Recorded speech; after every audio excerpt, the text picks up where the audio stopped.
Begitu mudahnya berzina. Setelah itu terjadi zina adalah hina. Selama ini kita bersikap, selama ini kita mengingatkan agar orang menjauhi zina. Zina adalah musuh, zina adalah hina, zina adalah hina di dunia, zina adalah hina di diri, zina adalah hina di keluarga, zina hina di akhirat. Akan tapi kita lupa sebabnya. Sebabnya adalah orang biasa nonton. Kenapa dia punya fantasi? Dia merasa aku ingin melihat sesuatu yang unik yang tidak dimiliki oleh istriku, tidak dimiliki suamiku. Terus yang rusak mental kita. Jangan dianggap main-main urusan ini. Mulai kita serius kita. Semakin kita menjaga mata kita, semakin indah yang ada di rumah kita. Jangan main-main. Dan bohong kalau ada seteluk sahabatnya. Selagi manusia normal, kita sudah gila. Biarpun dia katanya orang ibadah ahli soleh, syahwat itu manusia normal. Cuma bedanya orang dengan orang adalah dia bisa menahan syahwatnya. Bohong manusia normal, ada perubahan cantik kalau dia nggak syahwat, bohong dia. Jadi sudah gila dia. Cuma bedanya adalah kita menahan. Bohong kalau seandainya ada orang katanya sudah ilmunya kayak apa, ibadah apa, ada ditonton-tontonan seperti itu lalu nggak kepancing syahwat dia, bohong. Kecuali dia sudah menjadi gila. Cuma bedanya apa? Aku nggak boleh melihatnya karena itu tidak boleh. Itu merusak. Sehingga pergeseran ini lagi perlahan demi perlahan orang melakukan keharaman. Sehingga senangnya yang levelnya langsung video callan sama orang lain, setiap hari video callan. Oh. Jadi kejadian bukan satu dua. Sampai kita harus sedih kalau dengar dakwah kita dengar. Sampai seorang perempuan bercerita kami tidak mampu mendengarnya. Karena nggak mungkin kebayang seorang perempuan itu melakukan itu seolah-olah maka tapi terbusukan daripada tontonan yang seperti itu. Apakah melalui TikTok, video call dan sebagainya. Maka ayo mulai kita serius ini agar terjaga. Itu yang sudah punya suami loh ya. Kebusukan terjadi. Bahkan lebih serem lagi karena punya suami yang udah suami nggak punya pengalaman akan tapi siapa tahu bahaya, hati-hati. Khususnya anak-anak muda. Biar cerdas, belajar sukses, jauhi tontonan-tontonan yang tidak pantas. Hari ini anak-anak kecil sudah pada tahu alhamdulillah, mengerikan. Anak-anak makanya kalau kita didik anak-anak kita, ayo yang serius. Di luar mengerikan. Anak 14 tahun sudah sering nonton di pendidikan itu sehingga melihat ibunya syahwat. Seorang ayah mengaruhi anaknya sendiri mengerikan. Anda insya Allah orang selamat. Anda orang yang dijaga oleh Allah. Jika ada di antara kita pernah berlesan di masa lalu kita punya tontonan yang benar malam ini, ayo kita hijrah. Jangan sampai mata kita ini nanti tidak bisa melihat Rasulullah. Kita serius. Handphone kita laptop kita. Bahkan kalau Anda berhubungan suami istri nggak perlu pakai video-video, nggak usah. Ini kebodohan. Karena handphonemu itu bukan kuping yang selalu nempel di badan. Handphone bisa jatuh. Lebih dilihat oleh anak-anak sendiri. Dia oleh orang lain, tolong waspada hanya ketika ayo kita berakhlak yang mulia. Kita serius dalam urusan mata kita, anak-anak kita jaga. Kemudian kalau ingin menjaga anak kita bagaimana di hari ini? Kalau hari ini ada anak kita yang sudah umur 13, 14, 15 tahun, kita jauhkan dari handphone, kayaknya ngajak perang dengan orang tuanya. Hari ini sudah tidak bisa lagi kita menghalangi anak kita untuk megang handphone. Bahkan hari ini pun kita tidak bisa mengatur lagi anak sudah lebih sering ribut dengan bapak ibunya. Permasalahannya adalah karena kebodohan kita. Kita latah memberikan anak kita fasilitas-fasilitas seperti itu. Kami teringat ini 10 tahun yang lalu sebelum ramainya TikTok dan sebagainya. 10 atau 15 tahun yang lalu. Kami melihat tulisan seorang wanita Amerika. Bukan seorang yang beriman. Bukan urusan yang lain, hanya urusan handphone.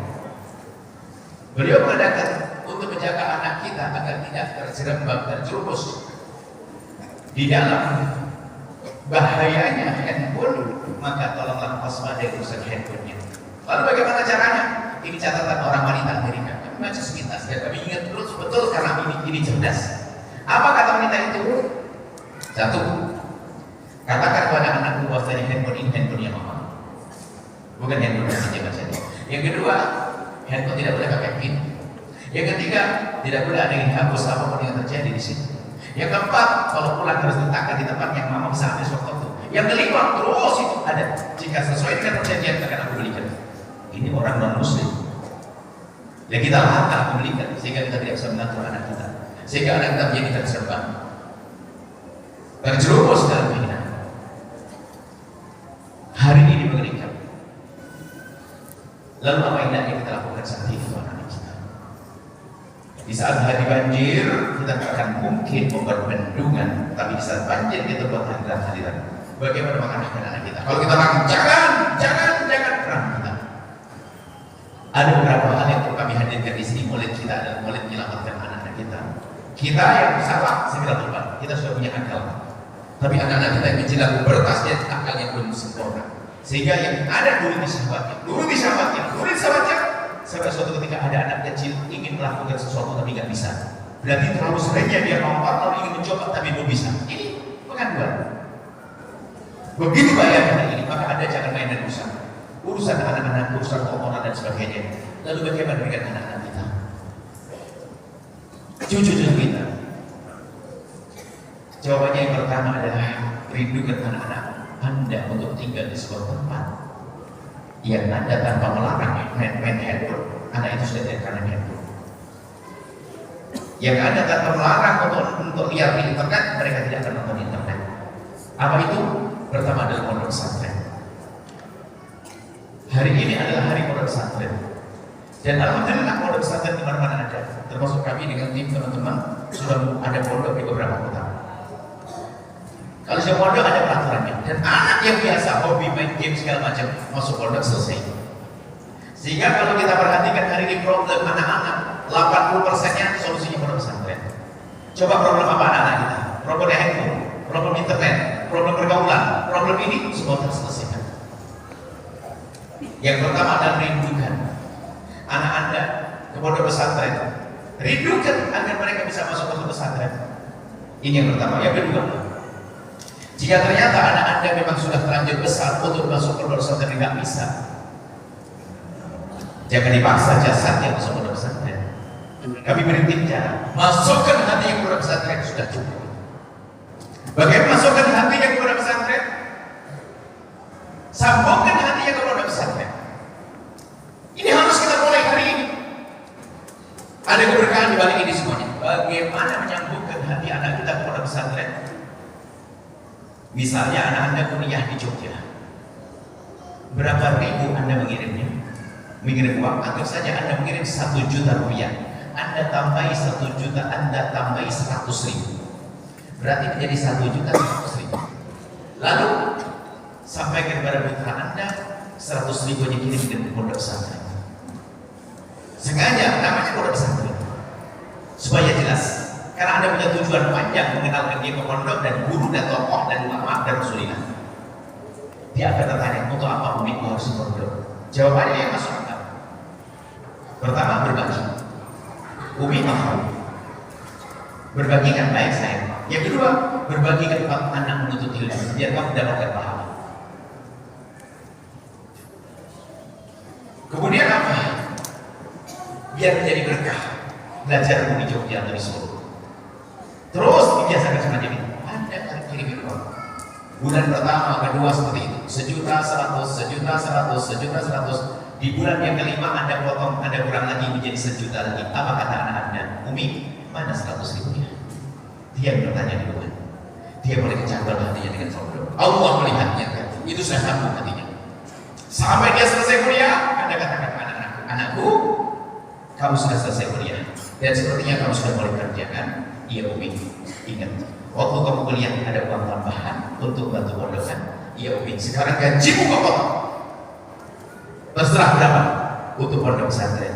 Hidup hatinya.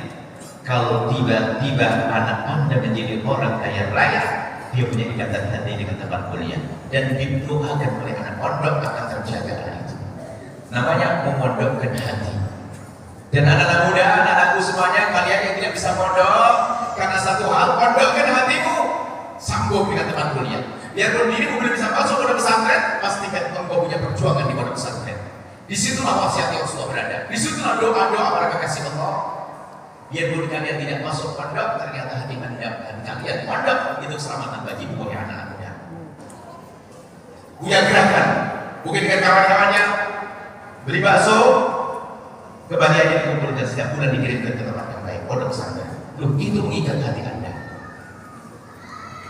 Ini bagi anak, bagi orang tua yang punya anak dan bisa diarahkan. Yang ketiga adalah orang tua yang punya anak, tapi anaknya bandel banget nih. Dikasih duit tambahan hilang juga, dia suka ngambil duit sendiri. Bandung bandel akan kawan. Lalu bagaimana? Jika anaknya sudah bandung bandel dan yang demikian, Anda jangan ragu. Ambillah pertolongan dari Allah. Allah fi aunil abdi man kana al-abdu fi auni akhi. Nabi bersabda, Allah akan menolong seorang hamba asalkan hamba itu menolong orang lain. Sama itu program mendidik anak-anak santri. Kapan Anda ikut program mendidik anak-anak santri, katanya anak Anda bejat, tunggu kalau Anda tulus, Anda akan bertikumnya. Allah akan kembalikan ke jalan yang Allah ridhoi. Apakah nanti setelah kuliah, atau setelah menikah, atau kapan? Dia akan kembali. Karena apa? Sudah janji. Tinggal kita tulus atau tidak tulus. Gak ada yang boleh putus asa. Maka karena Bandung bandel, Anda semakin dekat. Gak usah malu. Aduh, aku dekat dengan pondok, tapi Anda membenci. Kalau Anda tulus, anak-Anda akan sembuh.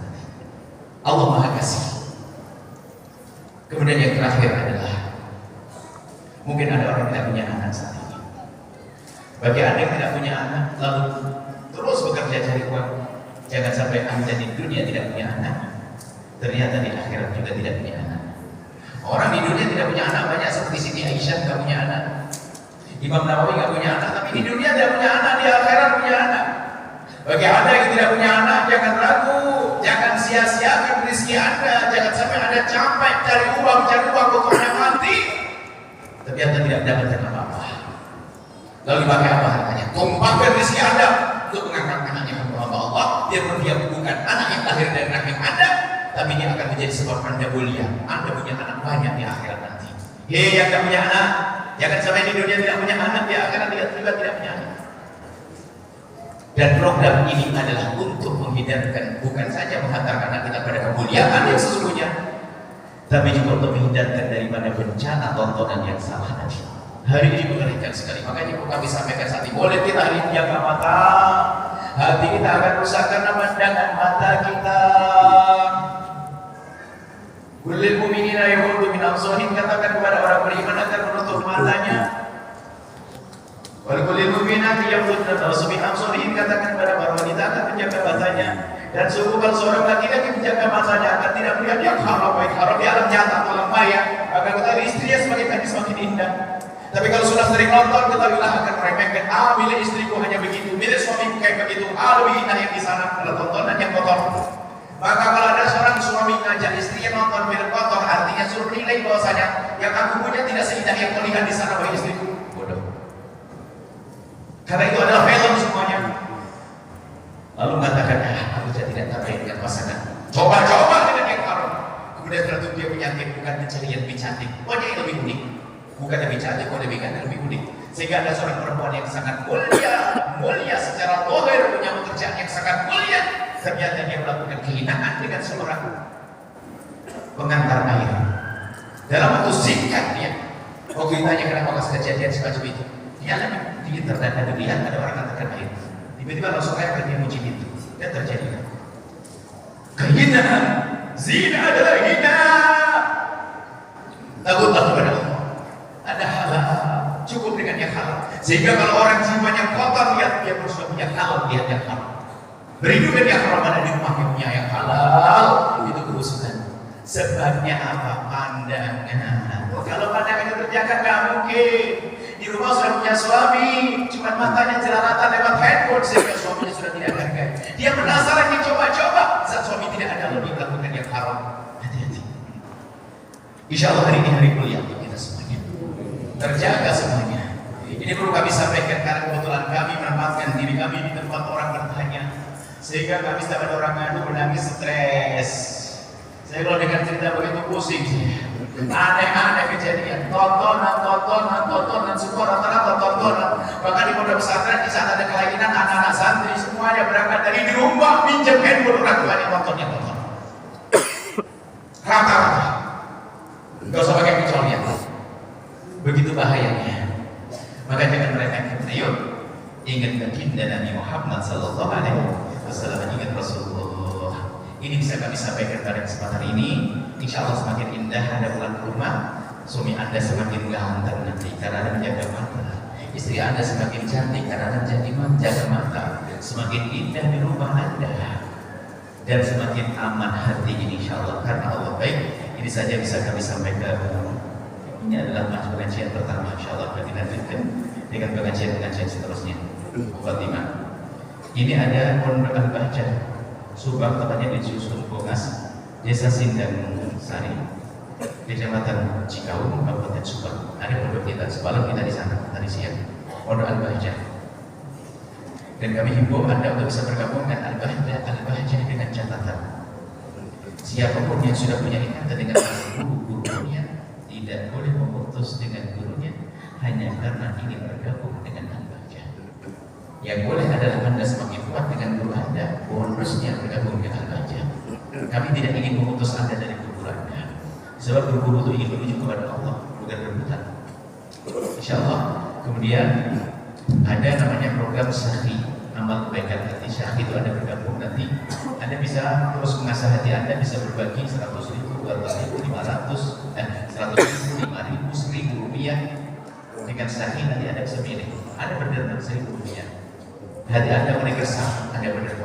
Hati Anda gelisah, Anda berderma. Bismillah, langsung bergabung ke Syakhi dengan cara WA. WA ke nomornya, nomor Syakhi 0831 3908 3222. Setelah itu Anda ikuti saja. Yang latihan dulu, nanti Anda ikuti, Anda pengen apa? Enggak ada ambil uang Anda. Yang penting Anda mendaftar, saya menjadi orang kaya. Tiba-tiba gara-gara ini rezekinya banyak, suaminya ngasih duit banyak, mantunya banyak duitnya, sehingga Anda mudah berbagi. Ini seperti itu. Ini apa? Bukan ada zikir, mungkin zikir sudah dibagi. Ada zikir, insyaallah pertama kata Bapak, ada zikir sedikit, ada zikir apa yang penting. Ini adalah pendidikan anak atau dibaca sekali. Mungkin dibagi-bagi kalau tidak salah. Kita punya buku banyak ya. Ada barang buku di antara ini kecil, ini bukan buku, ini copet dari buku kami. Untuk pegangan deh, apa yang harus kita lakukan terhadap anak kita. Bismillah, kita tutup dengan doa. Bismillahirrahmanirrahim. Alhamdulillah, Allahumma sholli ala habibina sayyidina Muhammad. Ya Allah ya Rahman ya Rahim. Pandang kami dengan kasih sayang dan cinta dari Allah. Kami mohon jaga hati kami ya Allah, jaga mata kami, jaga sahabat kami ya Allah.